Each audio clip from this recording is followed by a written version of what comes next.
നമസ്കാരം, പ്രിയ പ്രേക്ഷകർക്ക് സ്വാഗതം.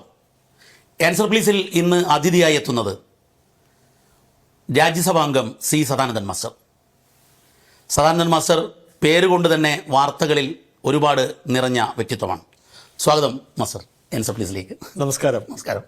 മാഷിപ്പം രാജ്യസഭാ അംഗമായി ഡൽഹിയിലെ സുവർണ ജയന്തി സദനിലാണ്. പിന്നിട്ട വഴിയൊന്ന് റിവൈൻഡ് ചെയ്യുമ്പോൾ എന്താണ് തോന്നുന്നത്?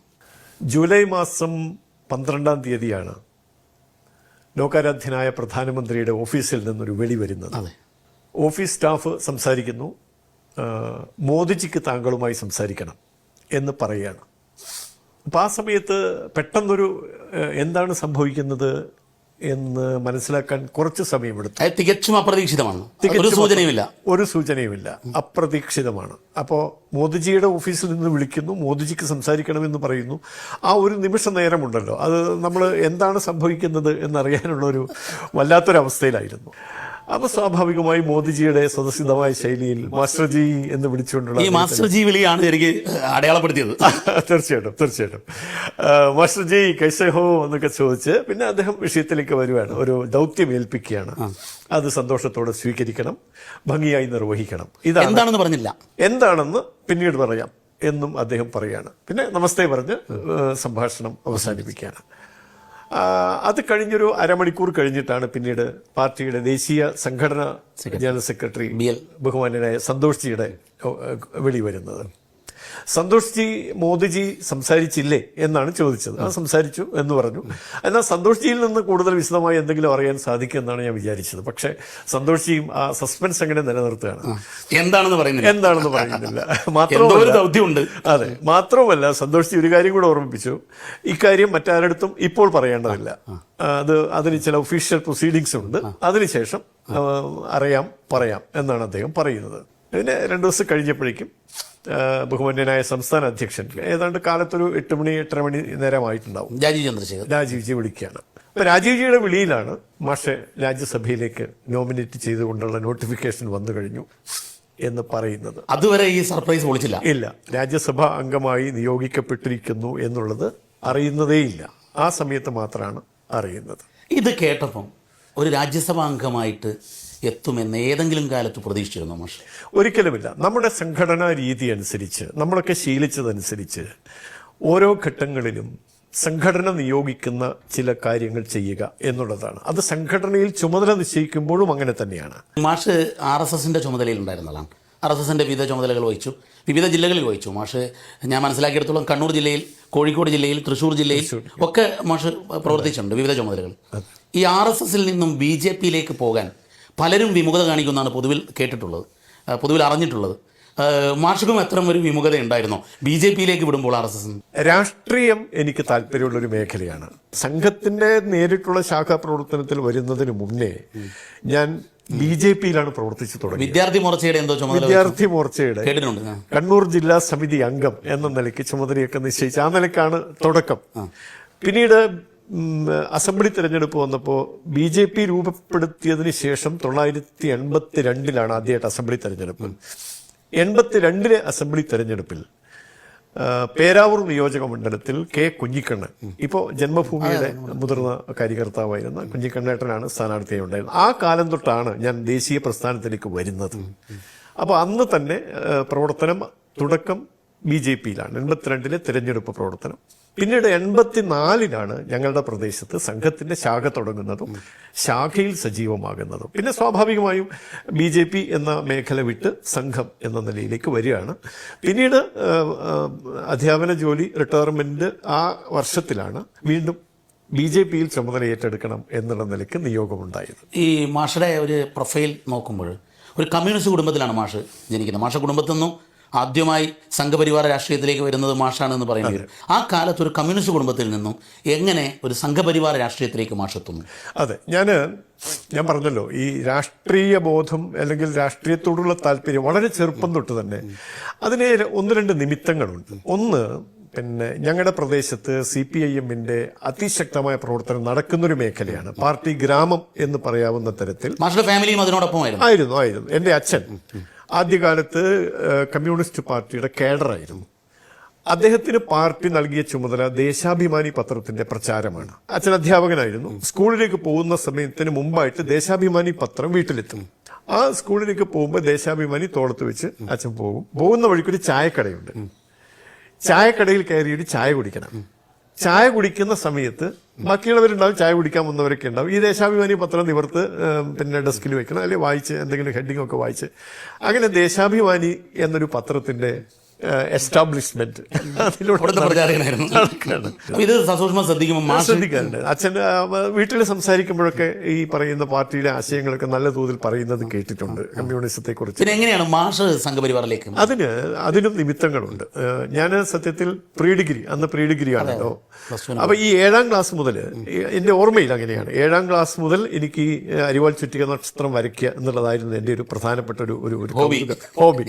അപ്പൊ അങ്ങനെ അരിവാൾ ചുറ്റിക നക്ഷത്രമൊക്കെ വരയ്ക്കുക, അതൊക്കെ അങ്ങനെയാണ്. പിന്നെ പാർട്ടി ഓഫീസിൽ കയറി കുട്ടികളൊക്കെ ചേർന്നുള്ള കളികളും, പിന്നെ ഇടയ്ക്ക് ആഴ്ചയിൽ ഒരു ദിവസം മുദ്രാവാക്യം വിളിയും, ബാലസംഘത്തിന്റെ പ്രവർത്തനം, ഇങ്ങനെയൊക്കെയുള്ള കാര്യങ്ങളുണ്ടായിരുന്നു. പിന്നെ അടുത്ത് തന്നെ ഒരു വായനശാല ഉണ്ടായിരുന്നു, വായനശാല പ്രവർത്തനം. അപ്പൊ ഈ സമയത്തൊക്കെ SFI എന്ന നിലയ്ക്ക് ഹൈസ്കൂൾ തലം മുതൽ പ്രീ ഡിഗ്രി തലം വരെ SFIയിൽ സജീവ പ്രവർത്തനമായിരുന്നു. പിന്നീട് ഡിഗ്രി ഫസ്റ്റ് ഇയർ ആകുമ്പോഴേക്കും ഈ പറയുന്ന കമ്മ്യൂണിസം, SFIയുടെ പ്രവർത്തനം, CPIMന്റെ പ്രാദേശിക തലത്തിലുള്ള പ്രവർത്തനം, അതൊരു തരത്തിൽ ജനാധിപത്യം, സോഷ്യലിസം എന്നൊക്കെ സ്വാതന്ത്ര്യം എന്നൊക്കെ പറയുന്നുണ്ടെങ്കിലും ഇതിന് ഘടകവിരുദ്ധമായ ഒരു സാഹചര്യമാണ് പ്രവർത്തനത്തിലൂടെ എനിക്ക് അനുഭവപ്പെട്ടത്. അപ്പോൾ ഞാൻ വായനശാലയെക്കുറിച്ച് പറഞ്ഞു. ഈ വായനശാലയുടെ ഭരണം പിടിച്ചെടുക്കാൻ വേണ്ടി സംഘടിതമായി നടന്ന ചില പ്രവർത്തനങ്ങൾ എനിക്കറിയാം. അതുപോലെ കോളേജിൽ പഠിക്കുമ്പോൾ പ്രീ ഡിഗ്രിക്ക് മട്ടന്നൂർ PRNSS കോളേജിലാണ് പഠിച്ചത്. ആ സമയത്ത് കോളേജ് ഇലക്ഷൻ സമയത്തൊക്കെ SFI പ്രവർത്തകരിൽ നിന്നുണ്ടായ ചില എൻ്റെ മനസ്സിന് ദഹിക്കാത്ത, എനിക്ക് നല്ലതെന്ന് തോന്നാത്ത ചില പ്രവർത്തനങ്ങൾ, ഒരുതരം മടുപ്പ്, ഈ പ്രസ്ഥാനം അത്ര നല്ലതല്ല എന്നൊരു തോന്നലുണ്ടായി എന്നുള്ളതാണ്. അപ്പോൾ പിന്നീട് degree first year second year ഒരു പ്രവർത്തനത്തിലും ഇല്ലാതെ ഒരു നിരീക്ഷകൻ എന്ന നിലയ്ക്ക് എല്ലാം നോക്കിക്കാണുന്ന തരത്തിൽ കൂടുതൽ വായനശാല പ്രവർത്തനങ്ങളിൽ, SFI പ്രവർത്തനത്തിന് മാറി ഒരു നിഷ്പക്ഷനാവാനുള്ള ശ്രമത്തിലായിരുന്നു. ആ സമയത്ത് വായനയുണ്ട് നല്ല തോതിൽ. ഈ പറഞ്ഞ വായനശാലയിൽ പോയി പീരിയോഡിക്കൽസ് ഒക്കെ വായിക്കും. അതിൽ എന്നെ ആകർഷിച്ച ഒരു ലേഖനം അന്തരിച്ച ഏറ്റവും ബഹുമാന്യനായ അക്കിത്തം നമ്പൂതിരിയുടെ മഹാകവി അക്കിത്തത്തിന്റെ ഒരു ഉജ്ജ്വലമായ ലേഖനം, ഭാരതീയ ദർശനത്തിന്റെ ആനുകാലിക പ്രസക്തി എന്ന നിലക്കോ മറ്റോ ആയിരുന്നു അതിന്റെ ഹെഡിങ്. ഞാൻ 1-2 തവണ അത് വായിച്ചിട്ടുണ്ട്. അതിൽ ഭാരതീയ ദർശനത്തിന്റെ മഹത്വപൂർണമായ വിവിധ തലങ്ങളെക്കുറിച്ചുള്ള അത്യുജ്വലമായ ആവിഷ്കാരമായിരുന്നു മഹാകവിയുടെ ആ ലേഖനം. അതെന്നെ വളരെയധികം സ്വാധീനിച്ചു. പിന്നെ എന്റെ ഈ നിഷ്പക്ഷത, അതായത് SFIയിൽ നിന്നൊക്കെ വിട്ടു നിൽക്കുകയാണ്, ഒന്നുമില്ല എന്നൊക്കെ കണ്ടതുകൊണ്ടാവാം. എൻ്റെ ഒരു കൂട്ടുകാരനുണ്ട്, കളിക്കൂട്ടുകാരനാണ്, ഗോകുൽദാസ് എന്നാണ് പേര്. അദ്ദേഹം ബോംബെയിലാണ് ഇപ്പോൾ. അദ്ദേഹം എനിക്ക് ഒരു പുസ്തകം കൊണ്ടെത്തും, ഇന്ത്യൻ കമ്മ്യൂണിസവും ഹിന്ദു ധർമ്മവും. P. പരമേശ്വർജി എഴുതിയ ഒരു ചെറിയ പുസ്തകമാണെങ്കിലും ആശയം കൊണ്ട് അത് വളരെ വിശാലമായിരുന്നു. എന്താണ് ഹിന്ദുത്വം, എന്താണ് കമ്മ്യൂണിസം, ഇത് രണ്ടും തമ്മിലുള്ള താരതമ്യം, കമ്മ്യൂണിസത്തിന്റെ പോരായ്മകൾ എന്തൊക്കെ, ഹിന്ദുത്വത്തിന്റെ ഭാവാത്മകത എത്രത്തോളം ഉണ്ട്, അത് ഇന്നത്തെ കാലഘട്ടത്തിൽ എങ്ങനെയൊക്കെയാണ് നമ്മുടെ ഭാരതത്തിന് അനുയോജ്യമായ തരത്തിൽ എങ്ങനെ വികസിപ്പിച്ചെടുക്കാം എന്നൊക്കെയുള്ള ആ പുസ്തകം വല്ലാതെ സ്വാധീനിച്ചു. നമ്മുടെ മുൻ വിദേശകാര്യ സഹമന്ത്രിയായിരുന്ന മുരളിയേട്ടന്റെ ഒരു പ്രഭാഷണം, ഞാൻ അത് മട്ടന്നൂർ കോളേജിൽ പഠിക്കുമ്പോൾ, വി മുരളീധരൻ മട്ടന്നൂർ കോളേജിൽ പഠിക്കുമ്പോൾ ഇന്ത്യൻ ജനാധിപത്യവും വിദ്യാർത്ഥി സംഘടനകളും എന്നൊരു വിഷയത്തിൽ ഒരു സിമ്പോസിയം ഉണ്ടായിരുന്നു. അപ്പം മുരളിയേട്ടൻ ABVPയുടെ അന്ന് അദ്ദേഹം ABVPയുടെ മുഴുവൻ സമയ പ്രവർത്തകനാണ്. ABVPയുടെ ഭാഗത്ത് നിന്ന് സംസാരിക്കാനുള്ള ആളായിട്ട് ഇദ്ദേഹം വരുന്നു. പിന്നെ PK പോക്കർ കാലിക്കറ്റ് യൂണിവേഴ്സിറ്റിയിലെ ഡീനായിരുന്നു. പിന്നെ കോൺഗ്രസിന്റെ ഈ KSUവിന്റെ ഭാഗത്തുള്ള ആളുടെ. അപ്പൊ ആ ഒരു സിമ്പോസിയത്തിൽ ഇദ്ദേഹം നടത്തിയ പ്രഭാഷണത്തിലെ ചില പദപ്രയോഗങ്ങൾ, പ്രത്യേകിച്ച് ദേശീയത, ദേശീയോദ്ഗ്രഥനം, ഭാരതത്തിന്റെ സാംസ്കാരിക പാരമ്പര്യം, സ്വാതന്ത്ര്യത്തിന് നമ്മൾ കേട്ടറിഞ്ഞതിനേക്കാൾ കൂടുതൽ അർത്ഥതലങ്ങളുള്ള വ്യാഖ്യാനങ്ങളൊക്കെ നൽകുന്നൊരു പ്രഭാഷണമായിരുന്നു മുരളിയേട്ടൻ്റെതായിട്ട്. അതും വളരെയേറെ സ്വാധീനിച്ചു.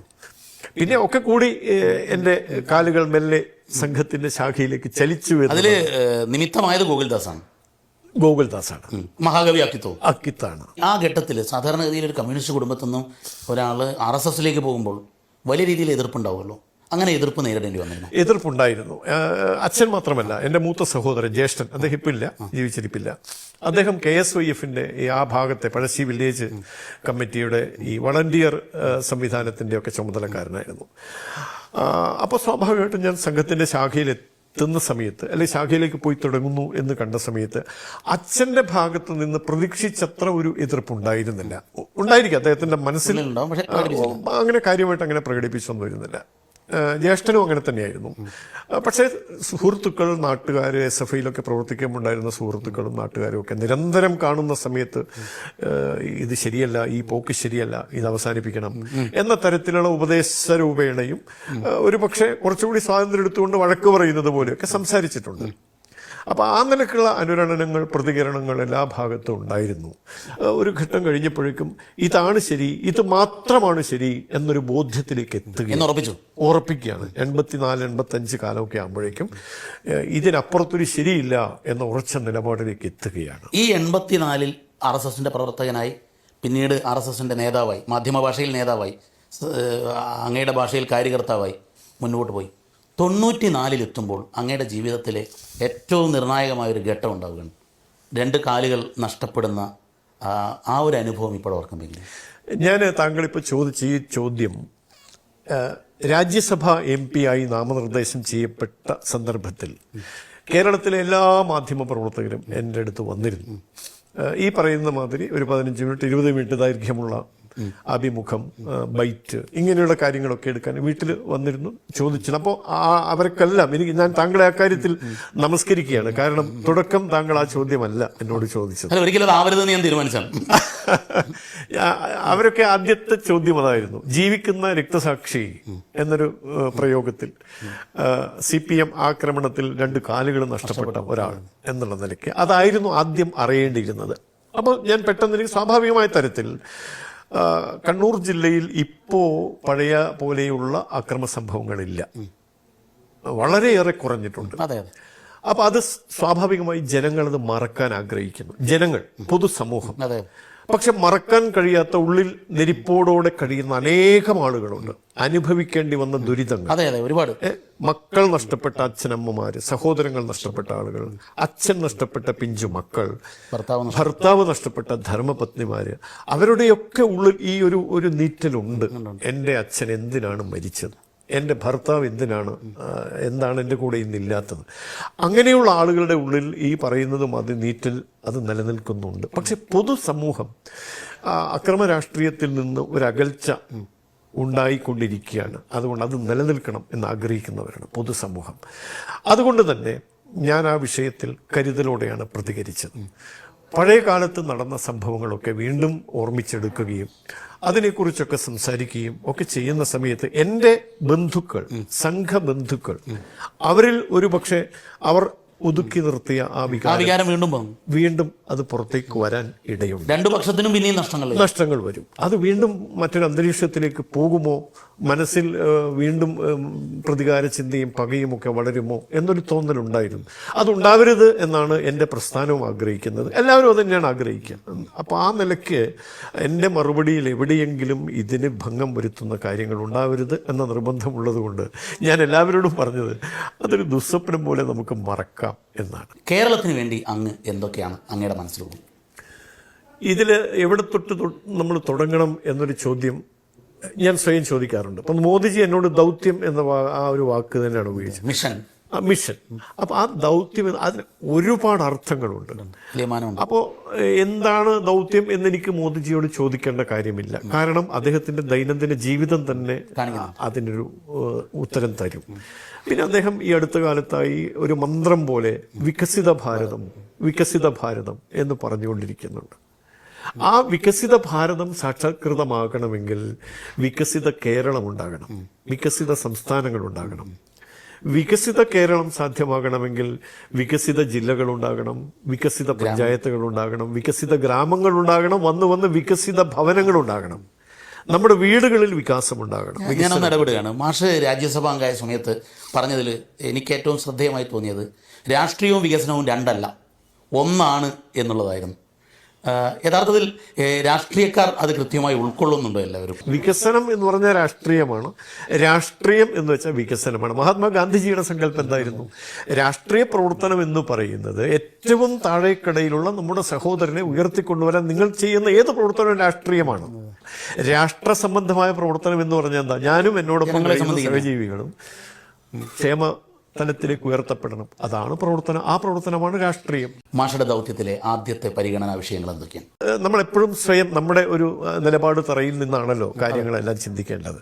അപ്പോൾ എന്നെ നോമിനേറ്റ് ചെയ്തത് സാഹിത്യം, സംസ്കാരം, സേവനം, വിദ്യാഭ്യാസം തുടങ്ങിയ മേഖലകളിൽ നിന്നുള്ള ആള് എന്ന നിലയ്ക്ക് പരിഗണിച്ചുകൊണ്ടാണ്. അപ്പോൾ സ്വാഭാവികമായി ആ പരിഗണന സാക്ഷാത്കരിക്കപ്പെടുന്ന തരത്തിലായിരിക്കണം എൻ്റെ പ്രവർത്തനം.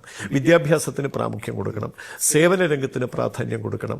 കലയും സംസ്കാരവും മനുഷ്യന്റെ നന്മയ്ക്ക് വേണ്ടിയാണ്, മനുഷ്യനെ ശ്രേഷ്ഠവൽക്കരിക്കാൻ വേണ്ടിയുള്ളതാണ് എന്ന നിലയ്ക്കുള്ള ചിന്തകൾ വരണം.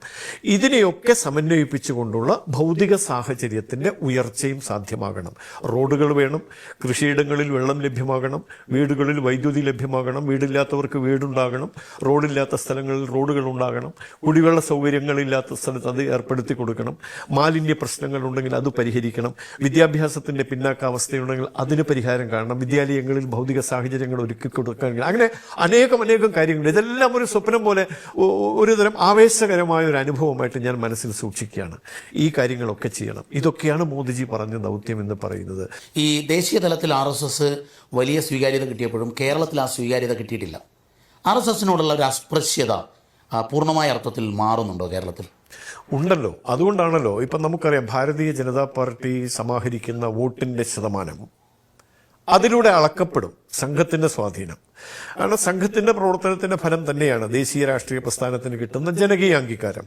കഴിഞ്ഞ പാർലമെന്റ് തെരഞ്ഞെടുപ്പിൽ നമുക്ക് 19.5% വോട്ട് ഷെയർ. അപ്പം അത്രയും ആളുകൾ, അതായത് ഇപ്പോൾ 100 പേര് ഇരിക്കുന്നിടത്ത് 20 പേര് ഈ ആശയത്തിന് വേണ്ടി ചിന്തിക്കുന്നവരോ വോട്ട് ചെയ്യാൻ താല്പര്യമാണ്. അപ്പം അത് സ്വീകാര്യതയുടെ അളവ് കൂടി തന്നെയാണ്. മറ്റൊന്ന്, അനേകം മേഖലകളിൽ വ്യക്തിമുദ്ര പതിപ്പിച്ച ധാരാളം ആളുകൾ ഇന്ന് സംഘപ്രസ്ഥാനങ്ങളോടൊപ്പം അല്ലെങ്കിൽ ഭാരതീയ ജനതാ പാർട്ടിയോടൊപ്പം, അതല്ലെങ്കിൽ സേവാഭാരതി വഴിയാകാം, വിചാരകേന്ദ്രം വഴിയാകാം, അങ്ങനെ അനേകം ആളുകൾ വന്നുകൊണ്ടിരിക്കുന്നുണ്ട്. ഇപ്പോഴും ആ ഒരു ഒഴുക്ക് എന്ന് തന്നെ പറയാം, അത് സംഭവിച്ചുകൊണ്ടിരിക്കുകയാണ്. IPS ഉദ്യോഗസ്ഥന്മാർ, റിട്ടയർഡ് IAS ഉദ്യോഗസ്ഥന്മാർ, റിട്ടയർഡ് പ്രൊഫസർമാർ, സിനിമാ താരങ്ങൾ, സാഹിത്യകാരന്മാർ, ഇത് സംഭവിക്കുന്നുണ്ട്. അത് സ്വീകാര്യത കൊണ്ട് തന്നെയാണ്. ഇനി ഞാൻ ഭരണപരമായ കാര്യത്തിലേക്ക് വന്നാൽ, പ്രധാനമന്ത്രി പറഞ്ഞ വികസിത ഭാരതം യാഥാർത്ഥ്യമാണെങ്കിൽ വികസിത കേരളം വരണമെന്നുള്ളത് വസ്തുതയാണ്. പക്ഷേ ഈ വികസിത കേരളത്തിന് ഏറ്റവും കൂടുതൽ സംഭാവന തരേണ്ടതും കേന്ദ്രമാണ്. ആ രീതിയിൽ കേന്ദ്രത്തിൽ നിന്നും കേരളത്തിലേക്ക് കൃത്യമായി കാര്യങ്ങൾ എത്തിക്കുന്നതിൽ C. സദാനന്ദൻ MP-യുടെ റോൾ എങ്ങനെയായിരിക്കും? ഇതിൽ C. സദാനന്ദൻ MP-യുടെ റോൾ എന്നതിനേക്കാൾ ഈ കാര്യത്തിൽ ആത്മാർത്ഥത പുലർത്തേണ്ടത് സംസ്ഥാന സർക്കാരാണ്. ഭാരതീയ ജനതാ പാർട്ടി, കേരളം ഭരിക്കുന്ന CPIM, 2 രാഷ്ട്രീയ കക്ഷികളാണ്. ഭാരതീയ ജനതാ പാർട്ടിക്ക് സംഘടനാപരമായ സ്വാർത്ഥതയുണ്ടാകും, CPIM എന്ന പാർട്ടിക്കും അവരുടെ സംഘടനാപരമായ സ്വാർത്ഥതയും ഉണ്ടാകും. അത് പൊതുസമൂഹത്തിൽ. ഭരണകൂട സംവിധാനം എന്ന് പറയുമ്പോൾ കേന്ദ്ര ഭരണകൂടം, സംസ്ഥാന ഭരണകൂടം, അതിന് രാഷ്ട്രീയ വകഭേദങ്ങളില്ല, പാടില്ല. അതുകൊണ്ട് തന്നെ കേന്ദ്രം ഭരിക്കുന്ന ഭാരതീയ ജനതാ പാർട്ടിക്ക് താല്പര്യമില്ലാത്ത ഭരണകൂടമാണ് കേരളം എന്ന വ്യാഖ്യാനത്തിനേ പ്രസക്തിയില്ല. അങ്ങനെയല്ല കേന്ദ്ര സർക്കാർ കാണുന്നത്. ട്രെയിനുകൾ അനുവദിക്കുന്ന കാര്യത്തിലാവട്ടെ, പട്ടിണി മാറ്റാൻ വേണ്ടി ജനങ്ങൾക്ക് കൊടുക്കുന്ന അന്ന യോജനയാകട്ടെ, ഭവന നിർമ്മാണ പദ്ധതിയാകട്ടെ, വിദ്യാഭ്യാസ മേഖലയ്ക്ക് നൽകുന്ന വിഹിതങ്ങളാകട്ടെ, മറ്റ് വികസന സംരംഭങ്ങൾക്കാവട്ടെ. ഇപ്പോൾ 6 വരി പാത തന്നെ നമുക്കറിയാമല്ലോ. തുടക്കത്തിൽ 69,500 കോടി രൂപ അടങ്കൽ തുകയുള്ള 6 വരി പാതയുടെ നിർമ്മാണം, തലമെടുപ്പിന് വേണ്ടി വരുന്ന തുകയുടെ 20% തുക മാത്രമാണ് സംസ്ഥാന വിഹിതം, അതായത് 5,000 കോടി രൂപ. ബാക്കി വരുന്ന 64,000 കോടി രൂപയും ചെലവഴിക്കുന്നത് കേന്ദ്ര സർക്കാർ നിയന്ത്രണത്തിലുള്ള ഹൈവേ അതോറിറ്റി. പക്ഷേ ഈ ഇനത്തിൽ ഇപ്പോഴും കേരളത്തിന് പണം കിട്ടാനുണ്ട്. 28,000 കോടി കേന്ദ്രത്തിൽ നിന്നും കേരളത്തിന് കിട്ടാനുണ്ട് എന്നാണ് ഔദ്യോഗിക കണക്ക്. അത് ലഭ്യമാക്കാനുള്ള ഇടപെടൽ നടത്തുന്നു എന്ന് നിർമ്മലാ സീതാരാമൻ ഇന്നലെ KV തോമസ് മാസ്റ്റർ അടുത്ത് പറഞ്ഞു എന്ന് അദ്ദേഹം പറയുകയും ചെയ്തു ഞങ്ങളുടെ ഇന്നത്തെ ബ്രേക്കിംഗ്. ഈ ഒരു കേന്ദ്രത്തിൽ നിന്നും കിട്ടേണ്ടത് കേരളത്തിന് ലഭ്യമാക്കാൻ മാഷക്കൊരു ഇടപെടൽ സാധ്യമാകില്ല? തീർച്ചയായിട്ടും അത് എത്ര കണ്ട് കഴിയും എന്നുള്ളത് സാധ്യത, അങ്ങ് പറഞ്ഞതുപോലെ എത്രത്തോളം സാധ്യതയുണ്ട് എന്ന് മനസ്സിലാക്കിക്കൊണ്ട് ഇടപെടൽ നടത്തേണ്ടതുമാണ്. പക്ഷേ ഈ പറഞ്ഞതുപോലെ നമ്മളിപ്പോൾ ചെലവഴിക്കുന്ന തുകയ്ക്കുള്ള കൃത്യമായ കണക്ക് കേന്ദ്രത്തെ ബോധ്യപ്പെടുത്തുക എന്നുള്ളതാണ് സംസ്ഥാന സർക്കാരിന്റെ പ്രാഥമികമായ കർത്തവ്യം. അതാണ് അല്ല മാഷപ്പം സാമാന്യവൽക്കരിച്ച് പറഞ്ഞാൽ കേരളം കൃത്യമായി കേന്ദ്രത്തിന് കണക്ക് കൊടുക്കാത്ത പ്രശ്നം ബോധ്യപ്പെടുത്താത്ത പ്രശ്നമാണ് 100%. ഇപ്പം നിർമ്മലാജി തന്നെ പറഞ്ഞു, താങ്കൾ പറഞ്ഞല്ലോ, ഈ 28,000 കോടി രൂപ കേന്ദ്രത്തിൽ നിന്ന് സംസ്ഥാന സർക്കാരിന് ആദ്യ ഗഡു 10,000 നൽകണമെന്ന് റിക്വസ്റ്റ് ചെയ്തു. അതിനുവേണ്ടി പ്രധാനമന്ത്രിയെ നിർമ്മലാ സീതാരാമൻ തന്നെ കാണാമെന്ന് പറഞ്ഞിട്ടുണ്ട്. അപ്പൊ ആ നിലയ്ക്ക് ബോധ്യപ്പെടുത്തുക എന്നുള്ളത് പരമപ്രധാനമാണ്. കേരളത്തിന് ഇത്ര കിട്ടാനുണ്ടെന്നും ഇത്ര ചെലവഴിച്ചിട്ടുണ്ടെന്നും അത് ഇന്ന മേഖലക്കാണെന്നുമുള്ള കൃത്യമായ കണക്ക് കേന്ദ്രത്തിലേക്ക് കൊടുത്താൽ, ഇദ്ദേഹം NK പ്രേമചന്ദ്രൻ ഉന്നയിച്ച ചോദ്യത്തിന് നിർമ്മലാജി തന്നെ പാർലമെന്റിൽ നൽകിയ മറുപടി അതാണല്ലോ, കൃത്യമായ കണക്ക് തന്നിട്ട് അടുത്ത മണിക്കൂറിൽ ഫണ്ട് റിലീസ് ചെയ്യാം എന്നാണ് പറഞ്ഞത്. കേരളത്തിന്റെ മുൻപിലുള്ള ഒരു കണ്ണീർ ഓർമ്മയാണ് ചൂരൽമല. പ്രധാനമന്ത്രി വന്ന് അദ്ദേഹം എല്ലാ സ്ഥലവും നേരിട്ട് കണ്ടതാണ്. പക്ഷേ ചൂരൽമലയ്ക്ക് ഇപ്പോഴും ഒരു കേന്ദ്ര പാക്കേജ് വിഹിതം വന്നിട്ടില്ല. ഇതിൽ മാഷ്, പ്രത്യേകിച്ചും മാഷ് മലബാറിൽ നിന്നുള്ള ഒരാളാണ്, തൊട്ടടുത്ത പ്രദേശമാണ്, മാഷുടെ തൊട്ടടുത്ത ജില്ലയാണ് വയനാട്. മാഷുടെ ഒരു ഇടപെടൽ ഉണ്ടാകുന്നു ഇതിലിപ്പോൾ?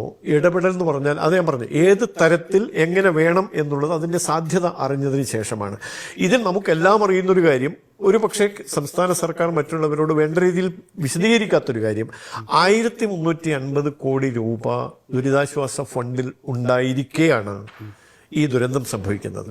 അതിൽ 765 കോടി രൂപ ആ സമയത്ത് തന്നെ ചെലവഴിക്കാനുള്ള അനുവാദം കേന്ദ്ര സർക്കാർ നൽകിയിട്ടുമുണ്ട്. ഇത് മറച്ചു വെച്ചുകൊണ്ടാണ് ചൂരൽമല ദുരിതാശ്വാസത്തിന് കേന്ദ്രം ഒന്നും തരുന്നില്ല എന്ന് പറയുന്നത്. പക്ഷേ ഈ ഡിസാസ്റ്റർ മാനേജ്മെന്റിന് പണമുണ്ട്, പക്ഷെ അത് കഴിഞ്ഞുള്ള റിഹാബിലിറ്റേഷൻ, പുനരധിവാസം, അവിടെ ഒരു ടൗൺഷിപ്പ് പണിയാണ്, അതിലൊരു കേന്ദ്രത്തിന്റെ സംഭാവന ഉണ്ടാകേണ്ടതല്ലേ? ദുരിതം അനുഭവിക്കുന്ന ജനങ്ങളുടെ സഹായത്തിന് ഉതകുന്ന പദ്ധതി, ഏത് പദ്ധതിയും കൃത്യമായി ബോധ്യപ്പെടുത്തുന്ന മുറയ്ക്ക് അണപൈ കുറയാതെ കേന്ദ്രത്തിൽ നിന്ന് കേരളത്തിന് ലഭിക്കും എന്ന കാര്യത്തിൽ പൂർണ്ണ വിശ്വാസമുണ്ട്. അതിന് ഞാൻ എന്തെങ്കിലും ചെയ്യേണ്ടതുണ്ടെങ്കിൽ ചെയ്യാനായിട്ട് പരിശ്രമിക്കുകയും ചെയ്യും. കേരളത്തിലെ BJPയുടെ അവസ്ഥ എന്താണ് മാഷേ? ആശാവഹമാണ്, പ്രതീക്ഷാ നിർഭരമാണ്.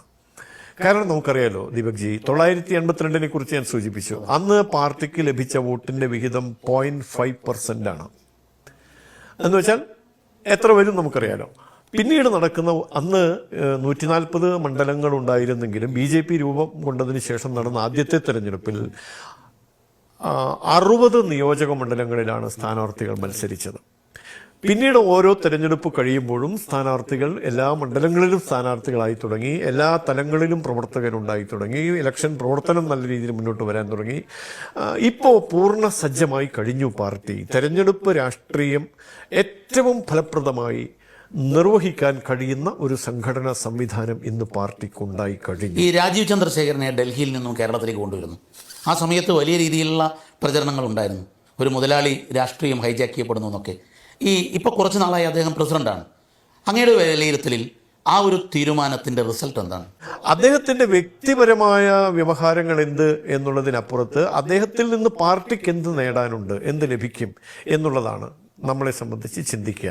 അപ്പോൾ ആ നിലയ്ക്ക് 100% വർത്തമാനകാല സാഹചര്യത്തിൽ, ആധുനികമായ സാഹചര്യത്തിൽ പാർട്ടിയെ നയിക്കാൻ കഴിയുന്ന എല്ലാ കഴിവുകളുമുള്ള ഒരു വ്യക്തിയാണ് ഇന്ന് പാർട്ടിയെ കേരളത്തിൽ നയിച്ചുകൊണ്ടിരിക്കുന്നത്. നേരത്തെ ഉണ്ടായിരുന്നവരും അങ്ങനെയൊക്കെ തന്നെയാണ്.